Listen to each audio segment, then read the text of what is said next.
Nakakasukang amoy ng ammonia ang kumalat sa isang planta ng yelo sa Quezon City.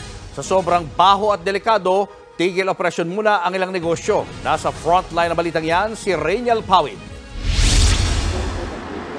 Agad na palabas ng kanilang opisina si Earl kaninang alas 11 ng umaga. Ang katabi kasi nilang ice plant, sumabog ang isang makina na nagpaalingasaw sa amoy ng ammonia. Parang may mabahong amoy, parang mapanghi na sobrang sakit sa ilong. Tapos ayun, parang pag nung lumakas na yung amoy, parang naluluha na kami. Maging ang ilang manggagawa sa tabi ng planta, apektado ng nakasusulasok na amoy tuwing lalakas ang hangin. Sabi ng pamunuan ng ice plant, ligtas naman ang 5 nilang manggagawa na nasa planta na magka-ammonia leak. Patapos na sana ang operasyon sa paggawaan ng yelo nang mangyari ang insidente.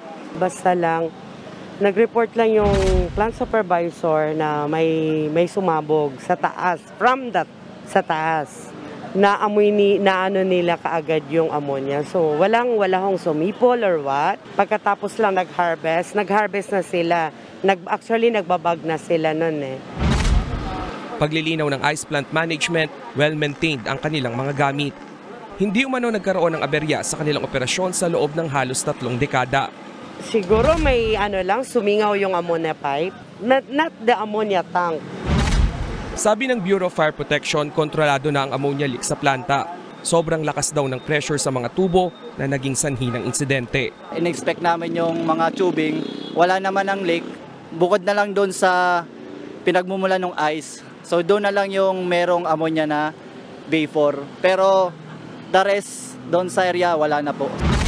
Hanggat hindi nawawala ang amoy ng ammonia, ipinatutupad ang 100-meter radius limit. Ibig sabihin, lahat ng negosyo at establishmento na malapit sa planta ay pansamantalang tigil operasyon. Nagbabalita mula sa Frontline, Rainiel Pawid, News 5. Mga kapatid, Julius Babaw po. Huwag maging huli at maging una sa lahat ng balitaan. Para sa tuloy-tuloy na talakayan sa Frontline, mag-follow at mag-subscribe sa social media pages ng News 5.